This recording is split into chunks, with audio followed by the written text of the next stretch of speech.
Let's get ready to rumble!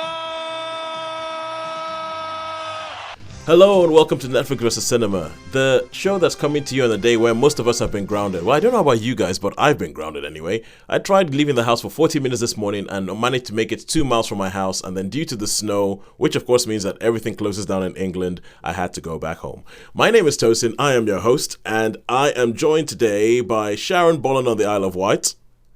Hello, no snow. No snow on the Isle of Wight. It is the sunniest place in the UK, so nice to know. And Holly Neslin in London. How's it down south? Any snow? Not here today since I've had the curtains open, but there could have been snow before. It's definitely damp. Okay, all right. Okay, I'm in the Midlands. What was that? Sorry. Balmy 10 degrees here. Oh, okay, cool. We were having like -4. It was snowing. There were cars crashing into things, and there was like brakes not working on cars. And yeah, nothing has happened today. Nothing has happened today. But we have had which is part of the reason why I actually thought, because all my meetings this morning got cancelled. I was like, oh, all right, this has been a bit of a. Or maybe I could go to the cinema and no, forget that nonsense. I'm just gonna crash somewhere.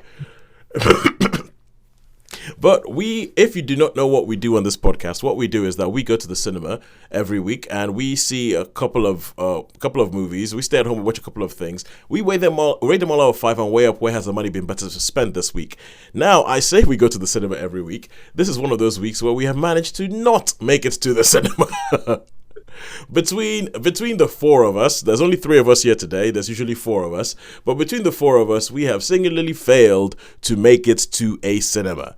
Now, I have snow. That's my excuse. Well, I have snow and a knife that was on whites. A wife that was on nights, not a knife that was on whites. A wife that was on nights. Yeah, a wife that was on nights, which meant I couldn't make it to the cinema. What's your excuses? Apathy. Yeah, broadly speaking, apathy. I think I've been busy. Oh yes, International Women's Day art show, Pilates. What else have I done? Graceland Reimagined. So Sharon, just apathy on your part. Yes.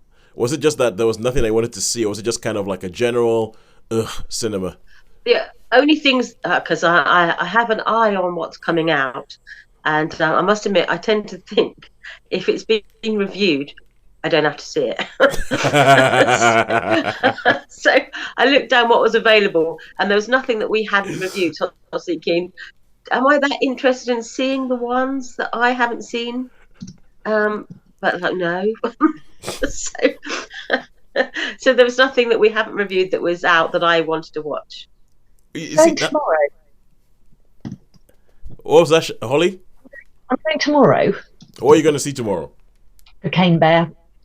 Oh, Cocaine Bear, yeah. Yes. Yeah, because I saw 2 last week. So I saw Cocaine Bear and What's Love Got to Do with It last week. Yeah. So now, Sharon, but you mentioned something that's actually kind of weird. Since we started doing this, I do often feel that if one of you has seen something, only at the cinema, though. I feel like if one of you has seen something at the cinema, I'm like, well, I don't have to see it. And there's very few things that I have watched in the cinema after one of you has reviewed it, which is one of the reasons why with Ant-Man and the Wasp, I was like, okay, can we hold that off until next week? I haven't seen it yet, because once you guys talk about it, I probably would have seen it anyway, but I think like the enthusiasm to watch it would have waned. It would have, which is a very, very weird group thing. So what we have for you this week instead is that we are going to do some trawling through some Netflix and Friends stuff.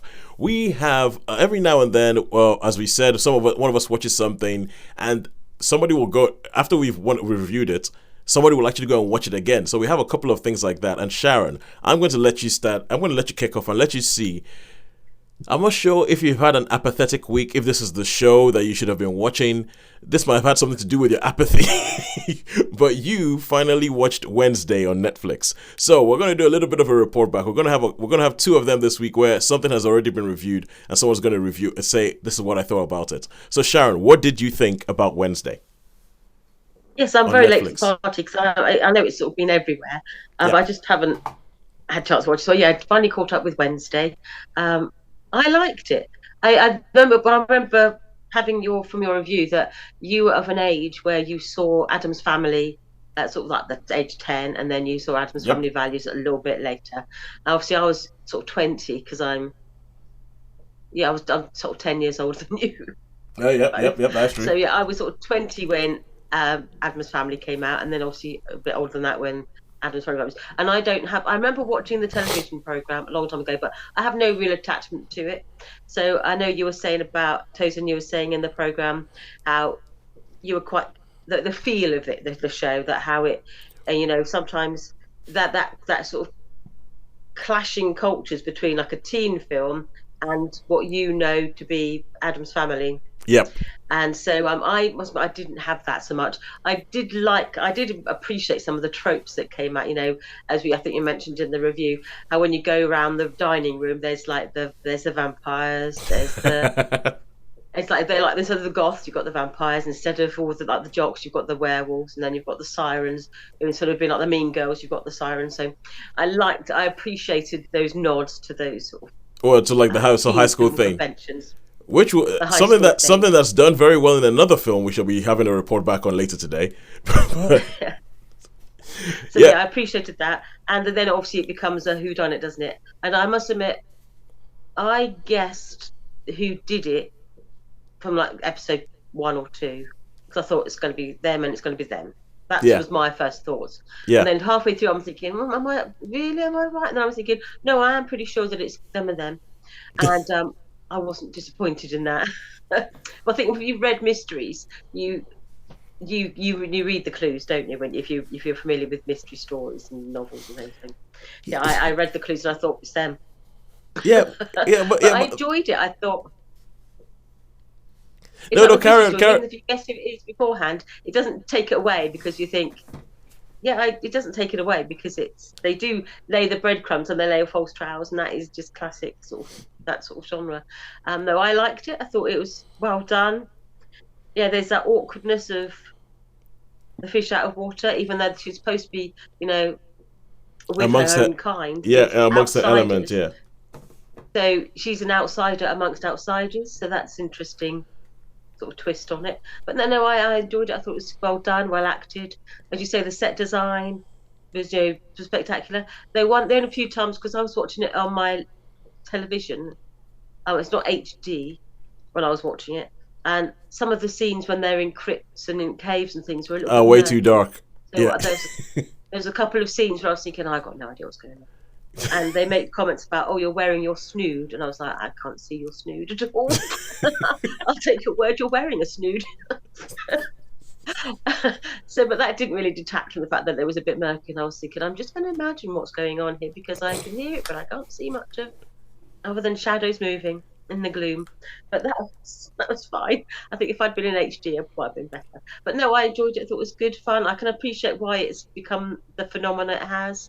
Also, she's got that look that I know World Book Day, a lot of my friends were saying they've refused to let their little girls, so like sort of 6 and 7-year-olds, go as Wednesday Addams, because obviously it's a teen drama and it's a 12 certificate on it. They're aware of it, these little ones, but he says it's inappropriate for a 6-year-old to go as Wednesday Addams. So she's probably alone in that. There's probably hundreds of Wednesday Addams in primary schools around. Oh, yeah. Well, if you went back to the 90s and watched the 90s version, I think it would be fine. But But no, so I liked it. Yeah, to me, I'd give it I don't know, I didn't get as far as your reviews, your stars. So I would give it, without remembering what you scored it, I'd give it a strong 3. Not quite a 4 for me, but I'd give it a definite strong 3. I thought it was well worth it, well worth seeing, enjoyable, fun, dark humour. Yeah. I think I was a 3. I think Holly was a 4. Yeah, that sounds about right. Yeah. I was sort of hovering between a 3 and a 4. So to me, it's sort of, the top end of a 3. If we can give it a 3 with a kick, I would say it was a 3 with a kick. Okay, cool. Quick question. What did you think of Catherine Zeta-Jones? I liked her as Morticia. I said, she was a bit emotional because I know Morticia is not emotional other than for Gomez. Her children are almost like incidental, so you see a bit more of a maternal side to her. Yeah. Because it's always about her and Gomez, isn't it? It's just like, have I got children? Okay. Yeah. But yes, I saw that you see that maternal side to her. Yes, it didn't offend me. I thought she did it well. I thought she looked the part. Every now and then I thought it was a little bit too studied, the way she was walking. I thought that's a little bit. You can feel that glide was a little bit studied for me. It didn't feel like, this is how you would normally walk. It felt like, I'm doing this. Look at me, I'm doing the Morticia walk. But apart from that, I liked her. Okay, all right, I wasn't quite sure if Uncle Fester was as grotesque as I remember Uncle Fester in the past. Oh no, he wasn't. But again, he was fun. He was fun, but I remember them being more grotesque. He wasn't. He was. But that was more than made up for. They definitely upped the grotesqueness on Gomez. So. Yes, they did. Yeah, he was certainly more. Yes. Yeah. So all right. Okay, cool. So thank you very much for our feedback on Wednesday, the Netflix series Wednesday. So to see whether, because I think this section I was always kind of like almost wanted to call it like, did I agree with you when we come back and we say something? And Sharon, you have managed to be very, very diplomatic and agree with both Holly and myself. But it's true.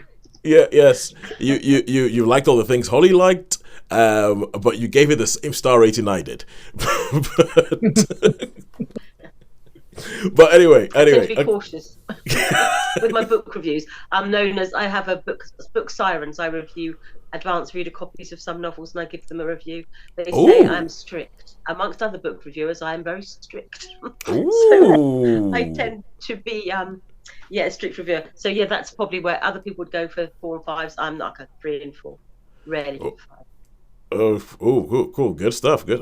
I want to hear more about that. But we're gonna fire on. That's okay. So I just saw Holly move her mouth, but I heard nothing come out.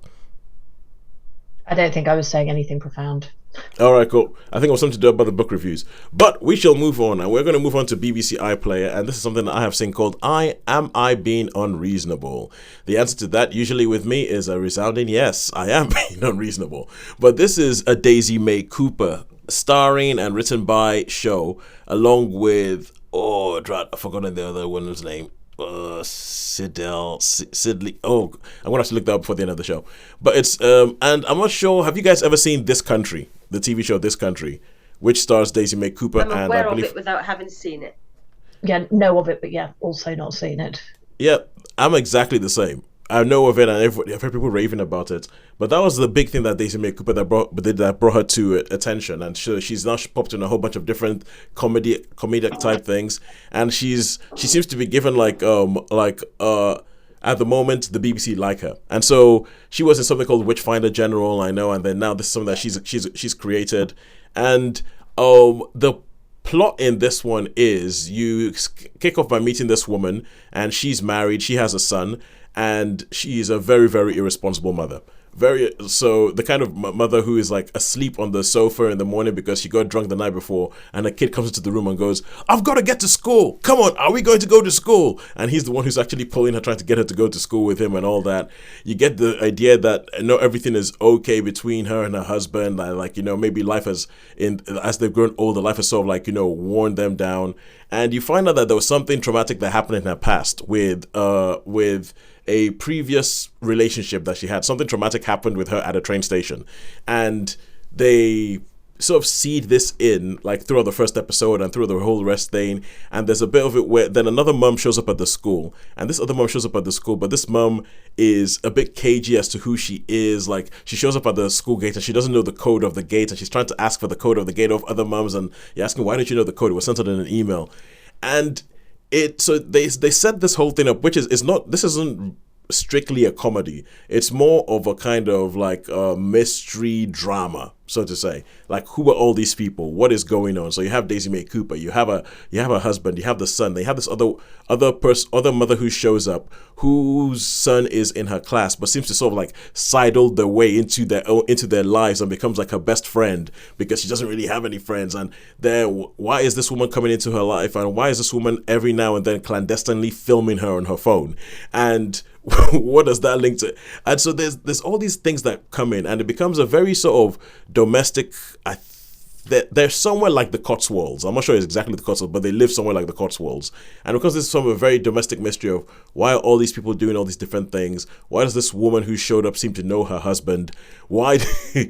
And it's and it carries on and carries on for about 6 episodes until you figure out exactly what happens. As you might notice, I'm trying to be a little bit coy so as to not give away spoilers.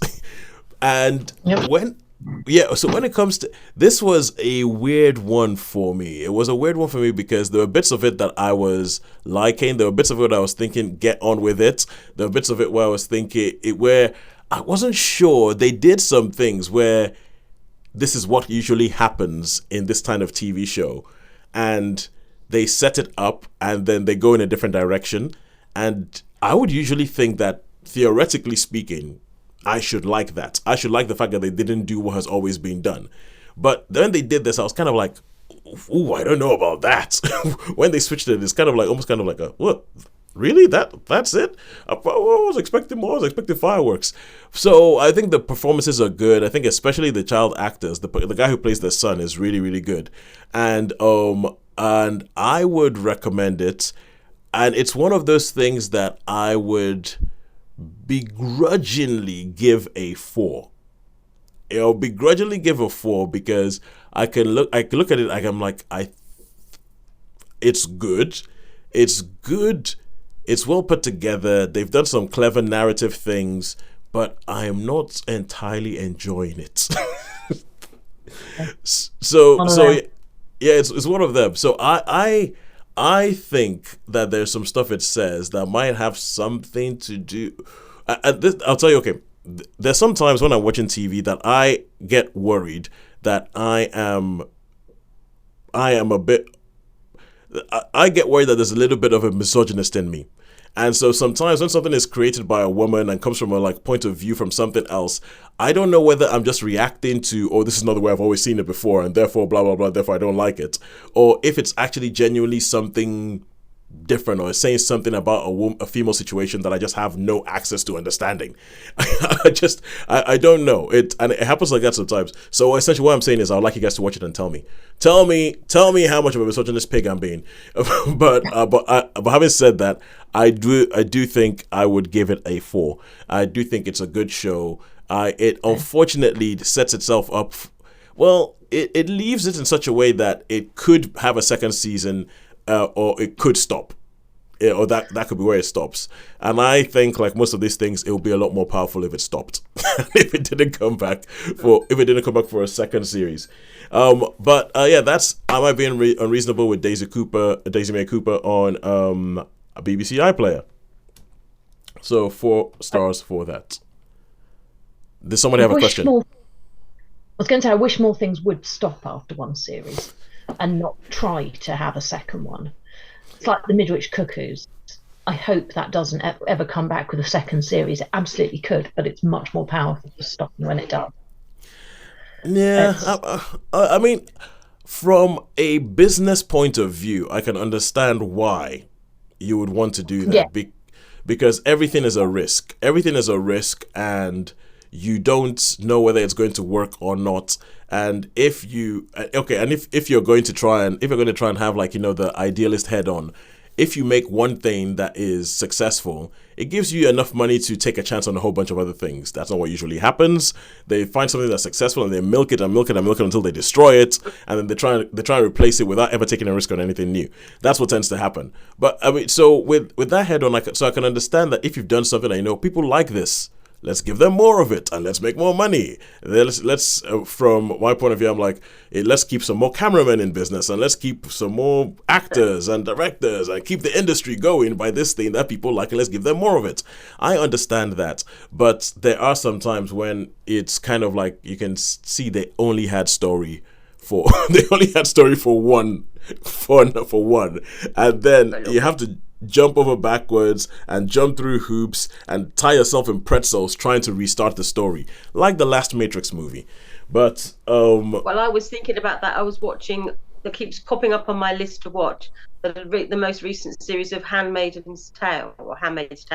Yeah, Handmaid's Tale. It had this sort of it came back, obviously with the very iconic, the red and these sort of wimples almost. And the first couple of seasons were, even that gone beyond the book, I thought, yeah, amazing. And then as they went on, I'm thinking, how many times can she sort of escape and then get recaptured, and escape and get recaptured, and going back into Gilead.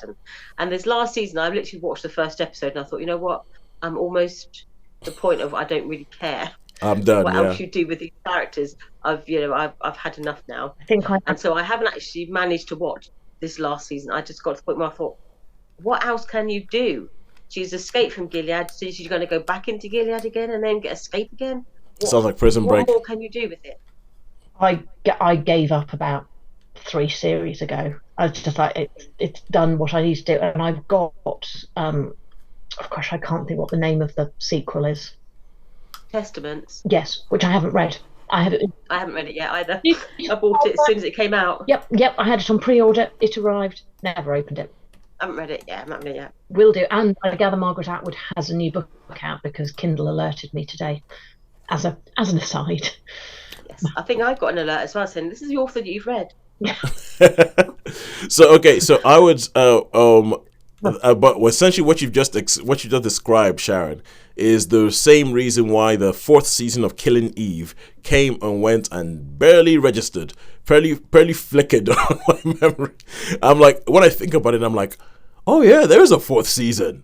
Oh well, carry on with my life. In some ways, you've just got to know when to end it. Because I was thinking, if you look at something like Detectorists, they did sort of, I think, 3 seasons and then like 2 Christmas specials, and that's it.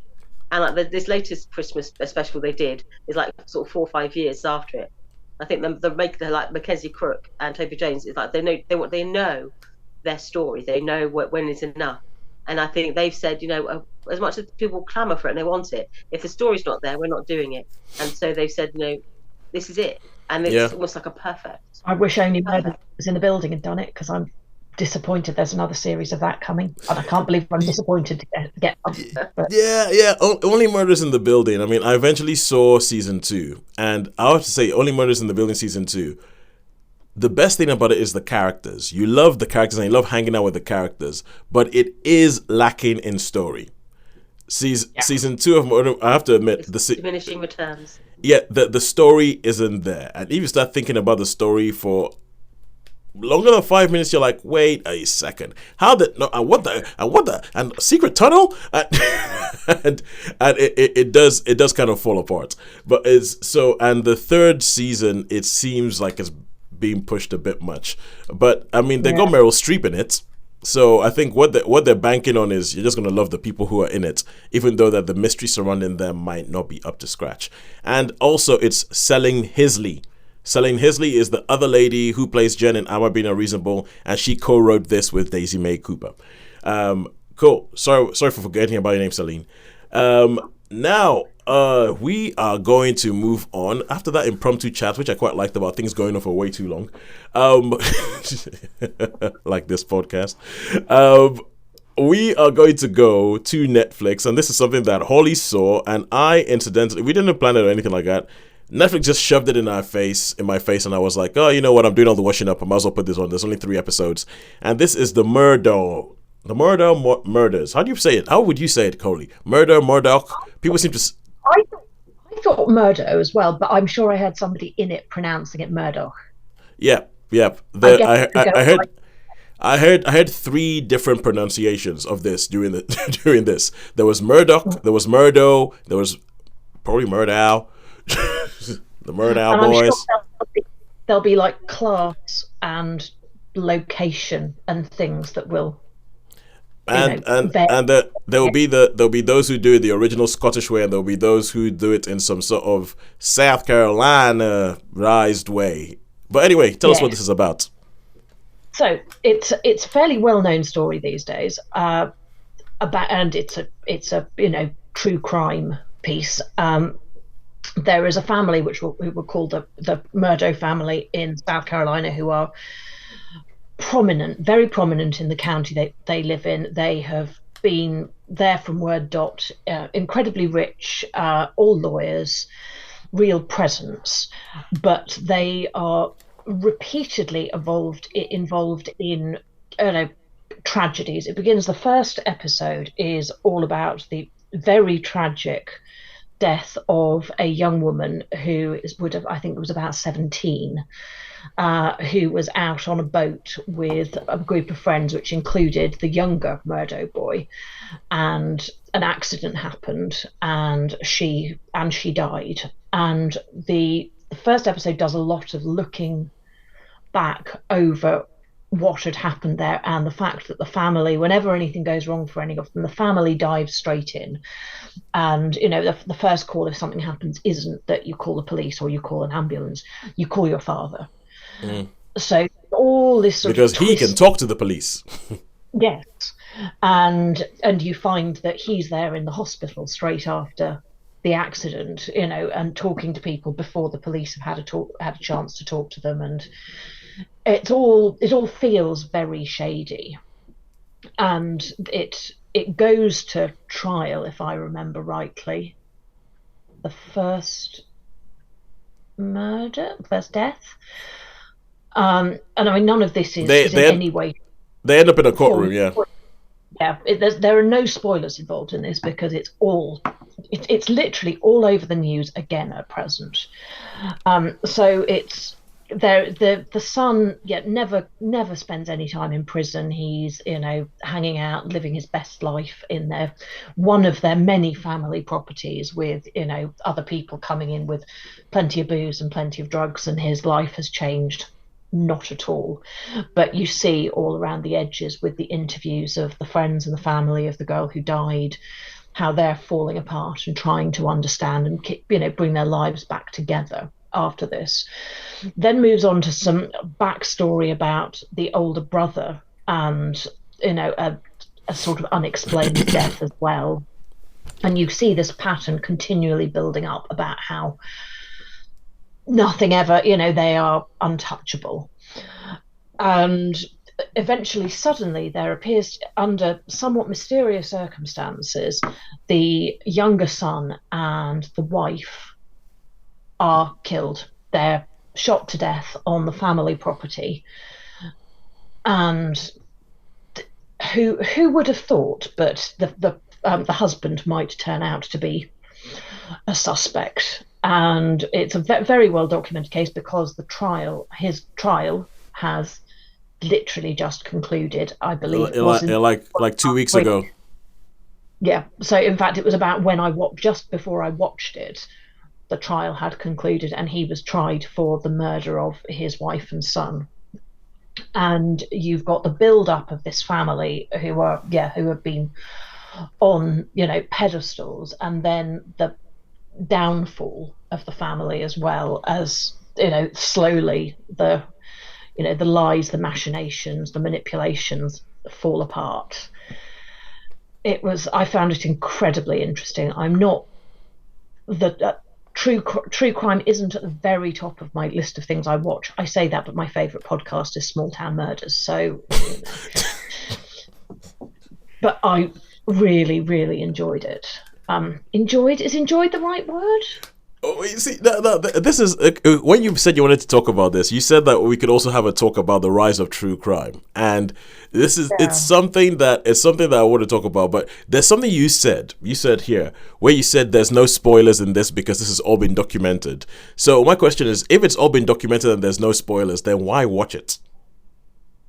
Yeah, I think it's got to be the insights into. The insights into people, but also I think to some extent prurience. We all like watching tragedy unfold in a probably fairly base level of humanity sort of way. Okay, all right. Okay, so how many stars would you give? Because I want to wrap up the review of this before we start talking about true crime and its maladies, like as a wider thing. I'm going 4. Yep, I'm going to give it 4. I'll give it 4 as well because it is a very well put together documentary.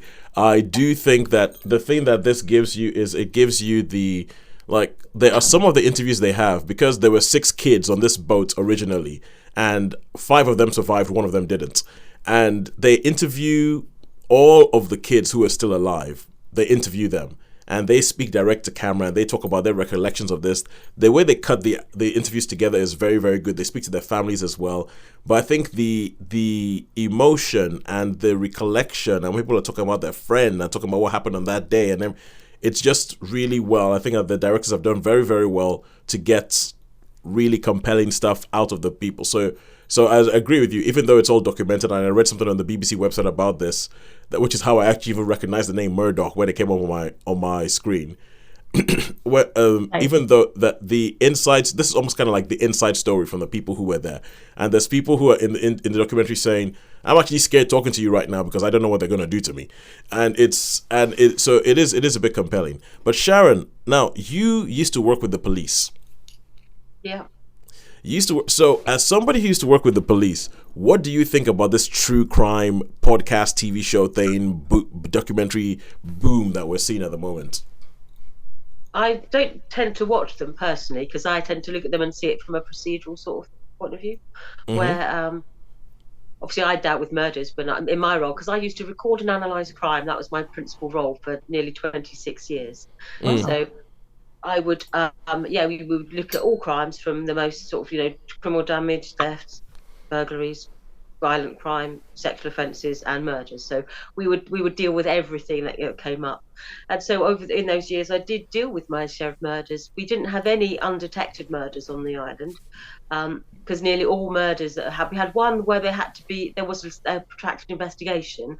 It wasn't an instant detection, as it's called, because normally when you find out about a murder, you know who's done it because they're at the scene. It's like you discover the murder, you got the offender straight away. Yeah. It's because it's normally domestic, or it's drugs related, or it's crime related. I guess especially on the island.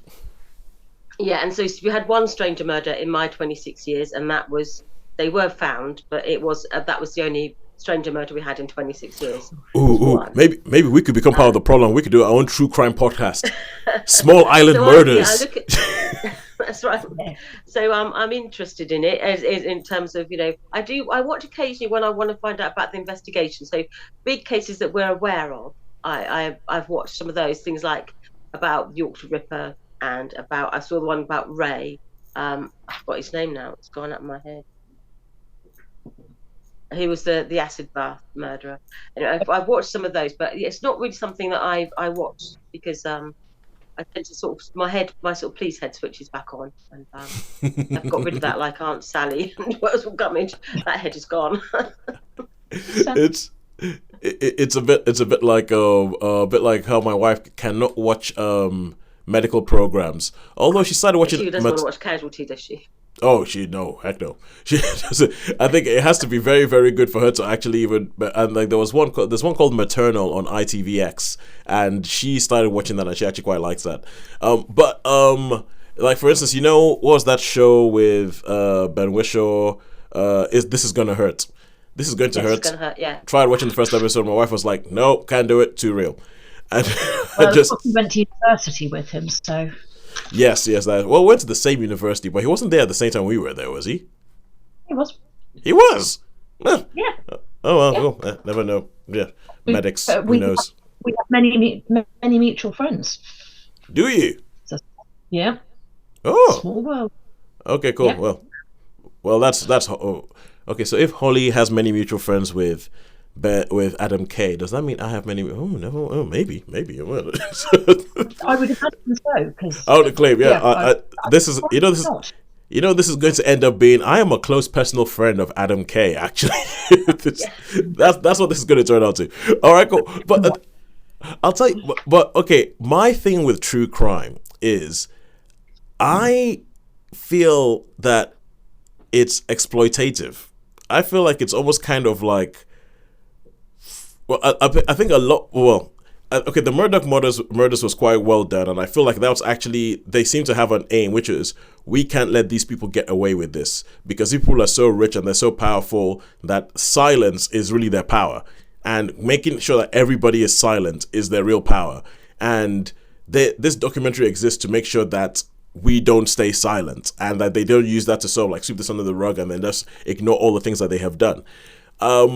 So there are some like that, but I feel like a lot of them, it's almost kind of like it's one of the problems I'm beginning to have with extremely gory stuff or extremely sort of like violent action movies nowadays, where it feels like it's just glorifying this thing that I don't think we should be glorifying. And it's sort of like the true crime.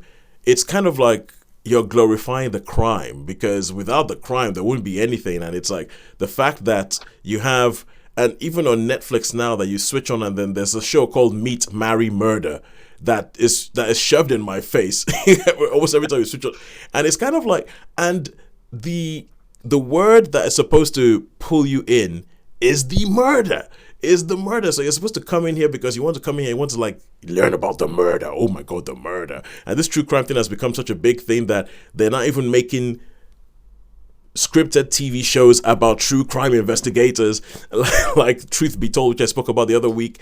And there's something a bit icky about the whole true crime thing that I don't feel all of them have a point. Like, we want to make sure that the perpetrator doesn't get away, or something like the Thin Blue Line, which, if you want to go all the way back to like the 80s, 90s, which was all about, we think that the wrong person's in jail and we're going to make this thing that's going to investigate it, put it in the public eye, and then actually got the guy released from jail.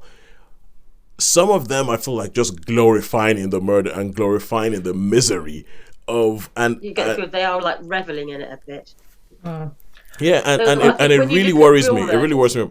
Yeah, I think they sort of make more of it. I think, as we used to describe it in my policing days, most murders are GBHs gone wrong. They're where someone has been stabbed, for example, and by sheer chance they've nicked the heart and they've bled to death. Or someone has been. I'm just trying to think of the ones I'm aware of. The domestic ones are always a bit grotesque because it is violent. But the most of them are what we would describe as like it's a punch, where people think that, you know, you can take a lot of damage by being hit, but you hit someone really hard and they go down, they hit their head, you can fracture a skull and they can die. So it's not these arch criminals, they're not like the Moriartys, they're not like planning these. Most of them are GBHs that have just gone wrong, where they intend to hurt someone but they don't actually intend to kill them, but because they were reckless, and recklessness is defined as you have to have a reasonable foreseeable outcome. So if you stab someone, you may not intend to kill them, but it's reasonable to foresee that if you stab someone, harm can come to them and they could die. So you would charge a GBH with it, you know, gone wrong with murder, because it's either with intent or with recklessness. And the majority of murders are that element of recklessness. There isn't that element of intent or pre-planning or anything like that. So when they sort of make these murders like this, these, you know, they've done this, it's like, no, most murders are not pre-planned, these sort of criminal masterminds. They are people who are violent and aggressive, and they've gone too far. And it's an opportunist, or it's very quick. I think it's why I enjoy the podcast of Small Town Murders, which is the comedy ultimately, even though they're obviously not laughing at murder or the victims or the victims' families. They make that very clear, but they are set up. It's very much you won't believe how stupid this is, and how bad people were at investigating this, and how awful the lawyers were, and how on earth this could possibly have happened because it's so ridiculous. Which I think is, I don't know, is arguably also a bit unpleasant, because you are sort of reveling in an awful thing. I mean, I've got this, my only personal experiences is, I mean, I can't claim anything other than a distant relationship, but one of my cousins was murdered by her husband, and her murder did feature on one of these true crime television programs, which I haven't seen. But I couldn't claim nothing for myself, because she grew up miles away. She grew up on the mainland. I just don't. I racked my brains. I might have met her once when she was a child, but I may, you know, it's one of those things. She's like my second or my third cousin. We're not a close relationship, but I saw the impact that had on my uncle, who was her grandfather, and then her parents, who are my first cousins, and her aunt, who I'm very close to. One of my cousins I'm very close to. Oh. So I saw, even though I didn't particularly know Louise very well, I certainly saw the impact this had on everyone around it. So I tend to have that in my head, thinking, I'm not comfortable for some of these ones where they use it as entertainment. Yeah, yeah. I'm getting old, but yeah, there's a whole bunch of stuff that I'm not comfortable with being entertainment anymore. Like, Holly, a TV show that I think might be right up your alley that I need somebody to explain to me. Have you seen the show called You on Netflix? No, I haven't. Have you heard I of look, it? I have, and I'm aware of it, but I haven't seen it. yeah, every time it comes up, I was like, I don't really want to watch that. Okay, cool, I, good. I feel quite firm with it, and I can't explain why, because I know it's acclaimed, it's meant to be brilliant, but Everybody says it's brilliant. Everybody says that it's bonkers. It's this. It's that. Everybody thinks it's almost kind of like I get the idea that it's kind of funny, but I'm like, it's about a serial killer, and if you're on yeah, season 4, it's about a serial killer who gets away Keeps with getting it. away with it. Yeah. And it's like we're coming back with every single season to be like, right, let's see who he's gonna kill this time, and it might be in the execution of the show, if you pardon the pun, it might be in the execution of the show that makes it different. But I can't get over myself to actually watch it to find out. But anyway, I just thought, well, but yeah, I my problem is I feel like a lot of them are exploitative. I think a lot of them sort of glorify the crime, the murder, and they seem to revel in it, and I really don't like that. I really, really, really don't. Which I think if you're going to have an approach to it, the TV show Unforgotten, because what you were just sort of saying, Sharon, about how most murders, it's not like someone who was plotting. It's not someone. It's like most people who are in prison for murder have only ever killed one person, and it's not something that they've done it regularly. And it's Sanjeev Bhaskar, who is in Unforgotten. He was talking about that and says that Unforgotten takes that more realistic procedural approach of let's try and get justice for this person. And which is why I think it's actually one of the best. I really, really like Unforgotten. I really like That's why Unforgotten. I did watch a programme about the investigation into catching the Yorkshire Ripper. And the programme I saw about that was interesting. I mean, it's a little while ago now, probably more than a year ago. But it went into the police procedures, things that went right and things that went wrong about the investigation. But it's also in some ways reclaiming the victims. Yeah. Because they often had this title of like, sex workers, prostitutes, and the majority of them weren't. And even those the ones who did, that doesn't like justify what happened to them or mitigate what happened to yes, them. I think it was almost like, it was like reclaiming these women and reclaiming the story that it wasn't about him, it was about them. And so that was the only one of those sort of things that I've watched, because it's almost like saying, this is their story, not his. Yeah. And that they're the ones who need to be. It's like, don't glamorize him. Remember them, and think that this was the tragedy of this story. It's not that, it's about that these women were taken away from their families, taken away from people who loved them, and that they weren't these sort of loner, drugged out prostitutes.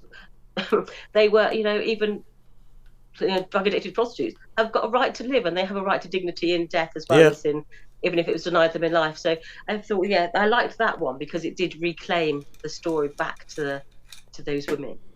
Yeah. Who didn't deserve what happened to them. I think the Murdaugh series did that well very much with the young woman who was killed. Yes, and Mallory. There was a lot of focus on who she was, her relationship with people, how her friends felt about her, about what her loss had meant to them. But it is, as I say that, of course, I am mindful that she was a beautiful blonde white girl. And people are always much publicly moved by the deaths of beautiful blonde white girls than they are. Okay, I'm laughing at this. This feels entirely appropriate because we're talking about somebody who died. But I was actually in a stand-up. I went to a stand-up club and somebody made a joke exactly about that, and about how if you're a certain type of way, forget about it. You're dead. You're gone. No one remembers about you.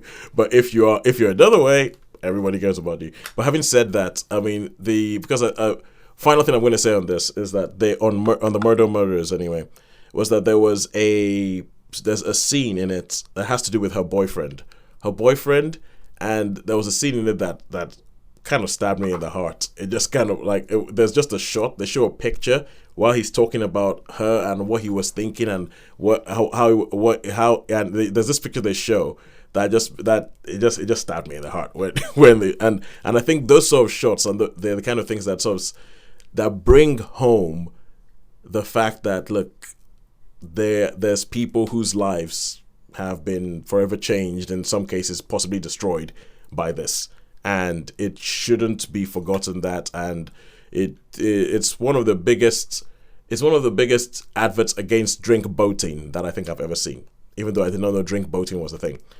So I was just going to say, I have to say, some of it made me cry.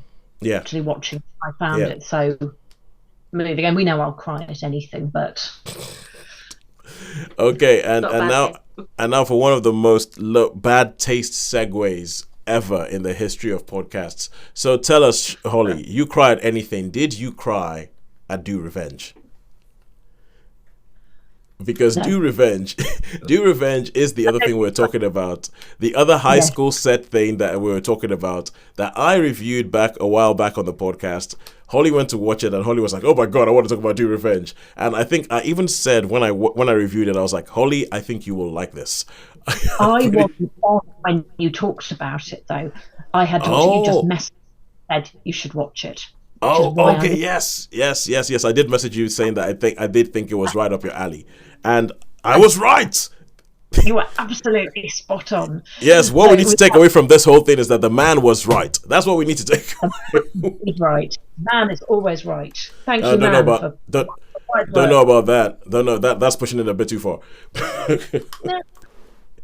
We could go with it. I found it an absolute delight. It's, as I think we said before, it's a high school grudge film with a beautiful young woman who's in the fancy school on a scholarship and is brought to shame by the leaking of a somewhat provocative video that her boyfriend had encouraged her to send him, which leads to spirals of disaster for her. And while she's working as a paid tennis coach at a summer tennis club, meets a young woman who has an awful grudge against a woman from her past, and is joining the school, and they decide, as I think Tosin said at the time, very much and I now can't think. Strangers on the train. On trains, very strangers on a train, but they swap revenge plots, and it's very well done. It's not a repeat of anything I remember seeing before. It's not Clueless. It has elements of Clueless to it if one is looking for it, but obviously it's modern, and I say that with a wry smile because none of us are. We are, we are not young people. We do not understand this environment in which they live. So I couldn't tell you how realistic it was because I'm in my 40s, but it was. And I'm guessing didn't go to private school. I did go to private school. Oh, you did go to private school. Ah. I went to boarding school. Ah. So did any of this look familiar to you? No, not even vaguely. Nothing like that. They didn't have to go to chapel every morning for a start. So there was a fundamental difference there. We had a lot more prayer, far more hymns, and really very uncomfortable school uniforms. So no commonality there at all. But so it bore no resemblance to any of my school experiences. But watching this sort of upper class American, very, very expensive private school existence with cliques and all sorts of nonsense, as one sees in all high school. I'd say. Because as I hinted at earlier in this, there is, how they have that scene in Wednesday where they walk around and they point out who all the different cliques in the school are. They have a very similar, very self-aware scene that kind of like they do this scene in this film where they pretty much say, well, this happens in every high school movie, so let's go around and let's show you all the different cliques that are in the school. I thought they did it really well. I thoroughly enjoyed it. It was I mean, was it a comedy?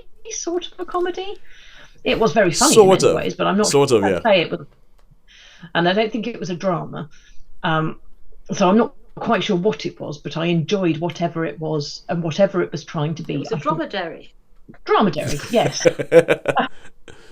Dromedary, a dromedary mentary.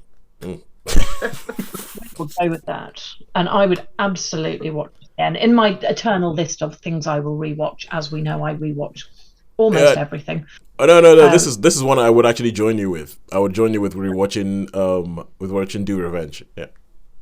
Yeah, this is firmly a Saturday afternoon with a giant cup of tea, blanket on the sofa and giggling somewhat.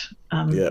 And it was good. I really, really enjoyed it. So I think that would get a 4 from me. Yeah, and also for I will be eternally grateful to this film because obviously you say that we're no longer that age. We're no longer high school. We don't really know what goes on in those places. They probably look alien to us nowadays. But I will be forever indebted to this film for introducing me to the term NB. Which, it was one of those things that they said it in the film and I was like, okay, I'm just going to Google that. I'm not so old that I don't know how to Google. I was like, I'm just going to Google that. And I looked up and I was like, oh, I like that. And it's so, the way they say, I think it's in the line where they say something like, male, female, or NB. And I was like, what? What's NB? What's an NB? And I looked it up, but it's actually a term for somebody who does not identify as any particular gender. And I was like, I like that, because a lot of the terms that I use sometimes, I find them a bit clunky, and I find them a bit kind of like trying to, but that was one I was like, oh, that's actually one that I really like. That's a useful word. Yes, because rather than using non-binary, which takes longer, it just sort of fits into a sentence. It sort of flows. Yeah, and it's like I like NB, but that, and also the line in the film where they went, oh, you know what we should do? Don't say makeover. We should do a makeover. Oh, that's so problematic. I know, but it's so much fun. And it was so much fun. Yeah, and I think it's quite cool. And I think Maya Hawke, daughter of Ethan and Uma. So Ethan Hawke and Uma Thurman. Yeah. The one she's the one whose dad restores classic cars. Yes, and Camila Mendes, who are the leads. Camila Mendes, most known for Riverdale, but it's they're really good. So cool. Yeah.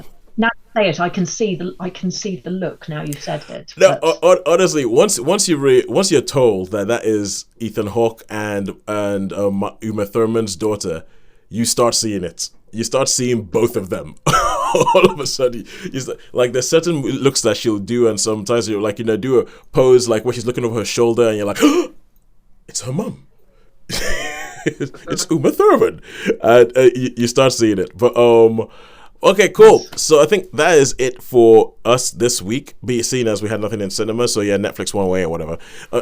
Until next week, I was hoping to see Creed 3, but I guess I will have to try and see that at some other point, and also maybe get a Marcel the Shell with Shoes On review in. But until that time, it's a goodbye from me. Goodbye from me. Goodbye from me. Thank you very much for joining us. We will see you soon.